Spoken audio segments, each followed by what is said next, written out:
First class to inter ఒకే చోట అంతర్జాతీయ ప్రమాణాలతో young India integrated residential schools deputy CM Bhatti ఒక్కోటి. అరే సార్, ఇప్పుడున్న స్కూళ్ళలో బాత్రూములు గతిలేవు సార్. ఈ కొత్త 5,000 కోట్లు దానికి పెట్టడం అంటే కాంట్రాక్టర్లకు ఇవ్వడం. అవి అప్పుడు తర్వాత ఇప్పుడు పోరగాళ్ళు ఉచ్చబోసుకుంటేందుకు బాత్రూములు లేవు సార్. బాత్రూములు గతిలేవు. కడుదురు కొత్తవి కడుదురు, తప్పేం కాదు, కట్టండి. కానీ ఫస్ట్ ఇవి బాగా చేయండి. ఫస్ట్ ఉన్న బాత్రూమ్ బాగలేకపోతే దాన్ని పట్టించుకున్న నాదుడు లేడు. మట్టి పని, తట్ట పని, పార పని, ఇది కరప్షన్కు మెయిన్ ఎంట్రీ. దాంట్లో లెక్కలు ఉన్నాయి. అంతర్జాతీయ ప్రమాణాలతో young India integrated residential schools deputy CM Bhatti ఒక్కోటి 20 నుంచి 25 ఎకరాల్లో 25 కోట్లతో నిర్మాణం. 11-20 స్కూళ్లకు శంకుస్థాపన. ఈ ఏడాది మొత్తం 5,000 కోట్లు ఖర్చు చేస్తామని వెల్లడి. స్కూళ్ల డిజైన్ విడుదల. ఆదివారం సెక్రటేరియట్లో మీడియాతో మాట్లాడుతున్న డిప్యూటీ సీఎం భట్టి పక్కన మంత్రులు పొన్నం వెంకటరెడ్డి.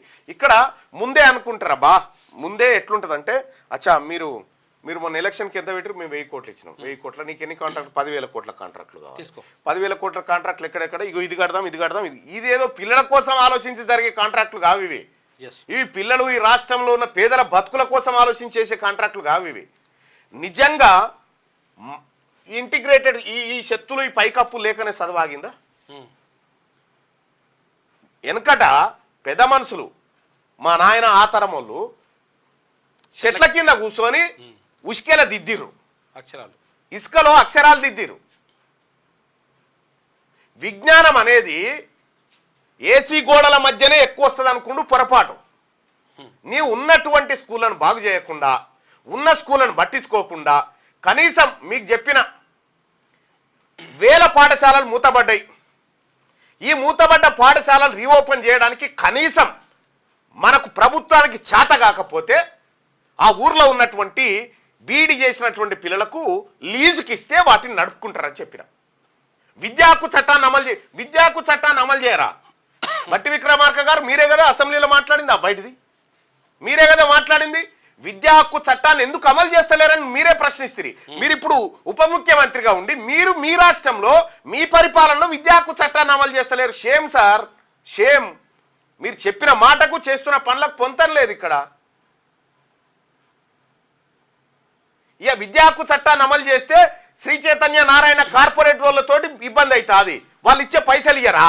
పర్సెంటేజ్లు వచ్చేస్తాయి. ఎవడి ప్రయోజనం కోసం ఆపుతా ఉన్నారు విద్యా హక్కు చట్టాన్ని? ఎందుకు మీకు ఏమి ఇబ్బంది అవుతుంది? కేంద్ర ప్రభుత్వం నిధులు ఇచ్చి మన పిల్లలకు 25% ఏది పేద పిల్లలకు వాళ్ళ ఫీజులు మేమే కడతాం. ప్రైవేట్ స్కూళ్ళల్లో ఈ విద్యా హక్కు చట్టాన్ని అమలు చేయమంటే మనం అమలు కూడా చేయలే. ఎట్లా సార్ ఇది? మనం ఇంటిగ్రేటెడ్ కడతామన్నా లేకపోతే ఇంకెంత పెద్ద కాంప్లెక్స్ కడతామన్నా ఎవడు నమ్మే పరిస్థితిలో లేడు. భట్టి విక్రమార్క గారు, గౌరవ ఉప ముఖ్యమంత్రి గారు, ఈ ఈడబ్ల్యూఎస్ కోటా మీద ఒక్క మాటన్నా మాట్లాడుతున్నావా? బీసీ పిల్లలకు అన్యాయం అవుతుందని. మదిరకాడ బీసీలు మీ కోట్లే వేయలే సార్. బీసీ పిల్లలకు అన్యాయం జరుగుతున్న మాట నువ్వు మాట్లాడవు. బీసీ మంత్రులు అంటే వాళ్ళు పదవుల కోసం వాళ్ళ పదవులు ఏడబోతాయని వాళ్ళ బాధలో వాళ్ళు ఉంటారు, వాళ్ళు మాట్లాడరు.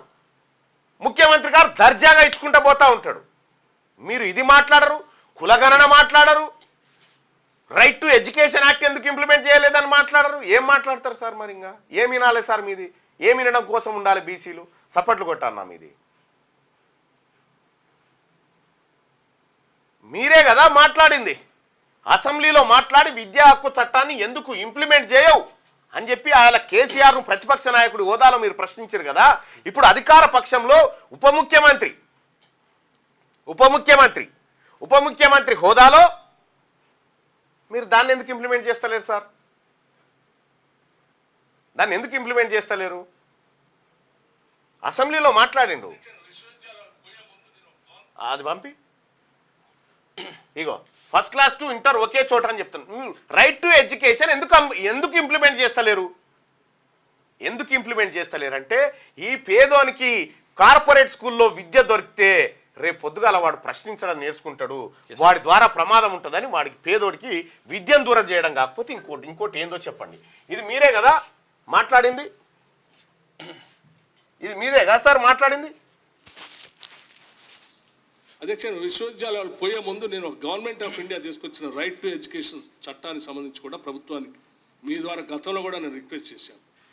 ఈ చట్టాన్ని మన రాష్ట్రం ఎందుకు అమలు చేయట్లేదు? అసలు నాకు తెలిసి చాలా రాష్ట్రాలు దీన్ని అమలు చేస్తూ ఉన్నాయి.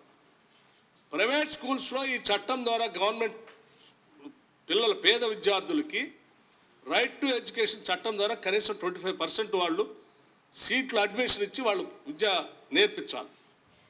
మీరు ఎందుకు ప్రభుత్వం దీన్ని వాడట్లేదు, దీన్ని ఎందుకు ఇంప్లిమెంట్ చేయట్లేదని నేను అడుగుతా ఉన్నాను.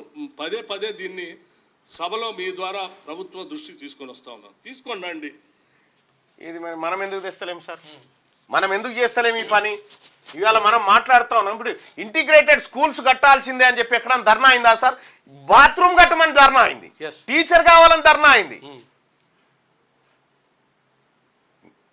కాంట్రాక్టర్లకు మనం పైసలు అప్పచెప్పడానికి ఉన్న తాహతు ఉన్నటువంటి ఇంట్రెస్ట్ పేద ప్రజలకు సరైన సవలతులు ఇచ్చే కాడ మాత్రం కనిపిస్తలేదు.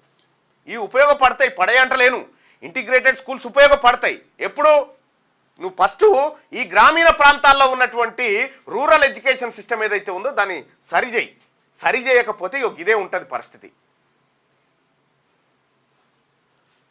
ఇప్పుడు 5,000 కోట్ల రూపాయలు ఈ ఏడాది, ఈ 5,000 కోట్లలో ₹1 కూడా బీసీ కాంట్రాక్టర్కు పోదు. వట్టిగానే కుప్పలు పెట్టి పంచుకునే కార్యక్రమం ఇది. క్యూ న్యూస్ ఛానల్లో పనిచేయటకు అనుభవం గల సీనియర్ వీడియో ఎడిటర్స్ కావాలను సంప్రదించవలసిన నెంబర్ 8688926084. qnewsads@gmail.com ను సంప్రదించండి. లైక్ చేయండి.